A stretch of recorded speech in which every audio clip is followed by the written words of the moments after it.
Good morning, YouTube. It's Mr. Ferguson here once again. Thanks for stopping by for another video. Just wanted to quickly show you before it goes away. We've got our first frost, as you can see on the ground. I actually mowed yesterday. We've got a church play coming up this weekend, and I just won't have the time to do it. But the mowing is coming along great. This was mowed at 3 inches, but you can see the frost on the ground, and so the cold weather of fall, the cold weather of winter, probably up north, is coming super fast, if not almost there already. So let's talk about a topic. Let's go ahead and jump on what we can be looking at as possibly buying or storing up to set ourselves up for spring. And that's the term winterizer. We've talked about it each and every year here on my channel. We're going to talk about it again quickly today. And do you really need it? Is it necessary? Let's talk about it. Well, what's going on, YouTube, you lawn freaks? Hope you guys are having a fantastic Friday. Welcome to my frosty lawn, which I probably showed you here in the beginning of the video today. We got our first frost here, what is it, like November 2nd in North Carolina. So I just looked on the thermostat and it says it's 28 degrees. I don't know if that's true. It feels really cold out here. But yesterday I trimmed and cutted another 3 inches, and it's looking great. So the lawn's looking great, but I'm not going to get out there. The neighbors are actually having their roof done today, just like we did several months back. And so they're having a day, so they're working over there. If you hear anything in the background, they're right next door. That's what's going on. But real briefly today, guys, we got a lot going on here. I know some people hate this part. If you want to, you can skip forward a few seconds. But we got a lot of stuff going on at the church tonight. We're doing a play, and my daughter and I, my oldest daughter and I are in. I'm the devil, so I get to be the guy that accuses everybody of their wrong sins, or their sins and their wrongs and their wickedness. And my daughter is actually playing the part of someone that gets to go to heaven, but it's a little controversial. So if you're interested, let me know. It's Thursday night, Friday night. You can check it out at nhwcbun.com, and you can come check the play out. It's free. I believe it starts at 7 o'clock if you're interested, if you live in the area. So there's that. So if you want to come make fun of Mr. Ferguson and see me in a way you've guarantee you've never seen me before, I think I'm made for the part of the devil. I feel it well because I've had a lot of practice being rebellious in my days. But moving into it real quick, guys, I don't want to make this a long video. The good thing about the cold is that you can take your monster outside and it doesn't get warm on you sitting in the sun. But as we talked about in the beginning of it, you know, we're all in different locations, right? I'm in North Carolina. A lot of you are up north. You know, we see people from Kentucky, Pennsylvania, Jersey, all over the United States. It's really cool to interact with people in the United States, not just in North Carolina, but up north. That's really cool. I was born in Beckley, West Virginia, but I've lived in North Carolina all my life, so I'm not used to the snow and the ice and all that. So we don't get a lot of that here. But what I wanted to tap into today is that colder air. It looks like it's coming. Now, we're going to warm back up into the 70s here in North Carolina soon, which means it's probably sweeping across the United States, and it's going to warm up where you are as well. But we want to go ahead and prepare. And I want to talk about the topic of winterizer. And we've talked about this each and every year on the channel, and we're just going to make this one the video that we really just explain it. For any new people out there, you've just gotten into lawn care, you have no idea what I'm talking about. The majority of people that watch my channel know what I'm going to say because we say almost the same things all the time.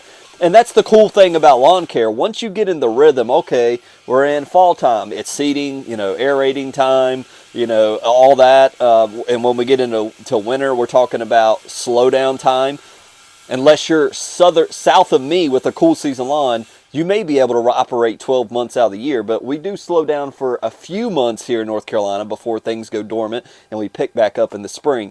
When you get in that cycle and you keep doing lawn care over and over, you get to know, you know, the time of the year that I need to be considering certain things when you do it so often. So right now we're looking ahead a little bit as we're in the beginning of November. We look at, quote, winterizer. Well, what is winterizer? There's many videos out there from different channels that can tell you this, but it's just a marketing term to get you to buy fertilizer as your last application before the grass rests and the temperature in the soil plummets, and it's the last application to hold a green look to your lawn as it rests dormant in your lawn, as it rests dormant during the winter months. Basically it stays green, and then it's almost like it stores it up. As soon as spring comes, that burst of fertilizer just comes forth and your grass looks awesome, and you're like, well, I didn't even put fertilizer down. Why does it look so awesome? Well, you did winterizer before. The dormancy of the winter kind of shut it down, and then it picks up with that energy, what I would say energy, that feeding, and then it lasts a little bit longer. So that's the term winterizer. It's your last fertilizer application before your lawn really gets quiet, dormant, quits growing like it does in the fall.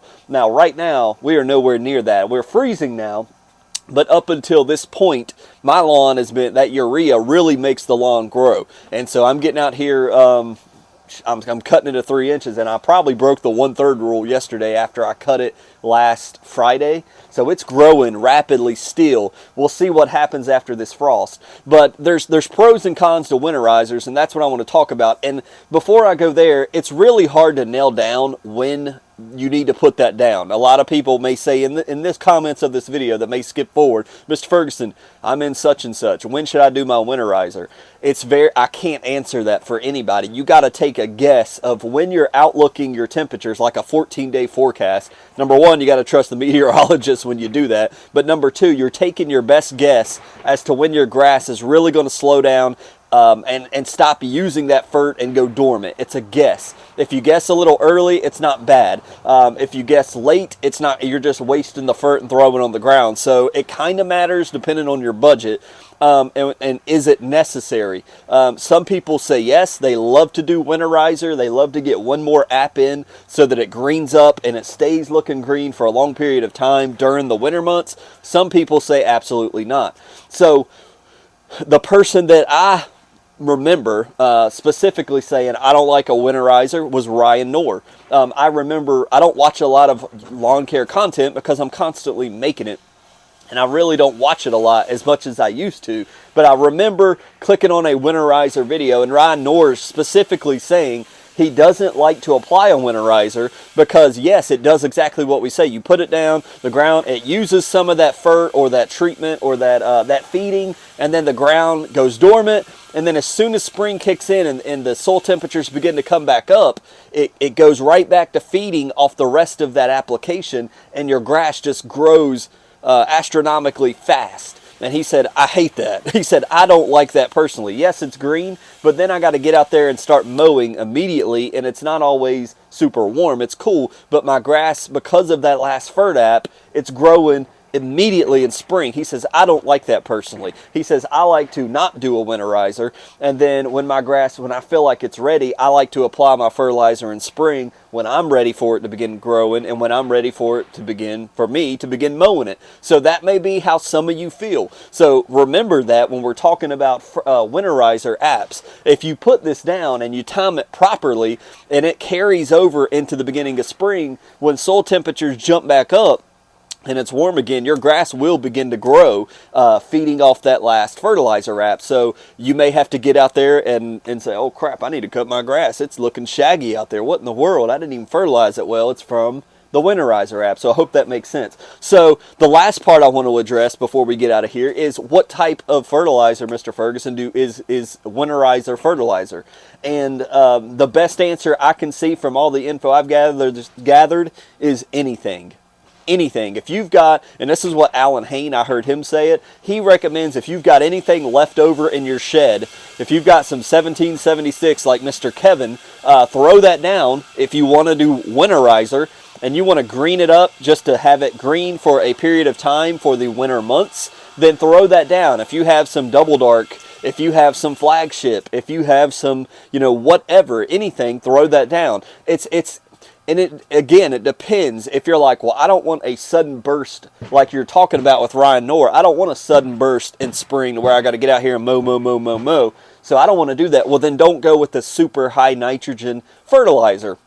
Well, you do want to do granular, in my opinion. I would do a granular if you're going to do it. I wouldn't spray it. I think I would do a granular. I think I tried protein last year. It's a slow release, 90-day, and I can't remember the results of it, but I think it's 19-0-19 is what Pete has, what protein has at GCI Turf. 19-0-19, 19% potassium. That goes into another topic. When we're going into winter, it's the opposite of summer, right? Summer stress we talk about is pretty intense, but you got winter stress as well. Potassium is our stress factor in our big 3. And so that's why peat is at 19% nitrogen to green it up, to get it to grow, 19% potassium to make sure our potassium levels are good so it can handle the stresses of snow, of frost, of freezing rain, and of cold soil temperatures. It is stressful on the plant. Also, when it's frosty and freezing like this, you don't want to walk on the grass if you can help it. It can damage the grass walking on it when it's frosty. When it's crispy and you walk on it and crunch it down, it can harm your grass. So be aware of that. Try to keep the family, the friends, the kids off of it if possible. But any fert will work. Back to what we were saying. I like the protein. Mr. Kevin loves the protein. He's fallen in love with it more than me, I think. But it's a great choice. We'll link that below. You got Starter Fert from Yard Mastery. It's pretty good. It's half slow release, half immediate release. You could do a urea shot. I think that's what I did 2 years ago. I did a shot of spraying urea. The temperatures just kind of dropped from there, and it locked in that really deep green color for a long time in my lawn until at least February. I remember that year because I was like, holy crap, I timed that winterizer perfect. And I'm not sure if I did it last year. That's what they mean by a winterizer app. And Yard Mastery puts out emails all the time talking about a winterizer pack of flagship and maybe probably, if I had to guess, some RGS or something or CK to get the proper potassium in your lawn. Now, if you're up north and you're still growing, remember the potassium. Remember to go ahead. If your potassium levels are low on your soil test, give it a shot of some good potassium so that it's ready to endure the winter that may behold you up north, even down here in the south. So I hope all that makes sense. I'm running a little long. I don't want to blab on, but winterizer. If you got questions, do your best to ask them below. We got a community that can ask the questions. I may not get to your question, but I think it's pretty self-evident and it's pretty self-explanatory. It's an application you're going to do at the end of the year to keep your lawn looking green, keep it looking nice. When all the other neighbors are dying off from their summer weeds, you're going to be shining deep green and looking great. God bless you guys. We're going to do this play. Hopefully it goes well. We'll see you hopefully Monday, possibly, with another lawn care video. God bless you.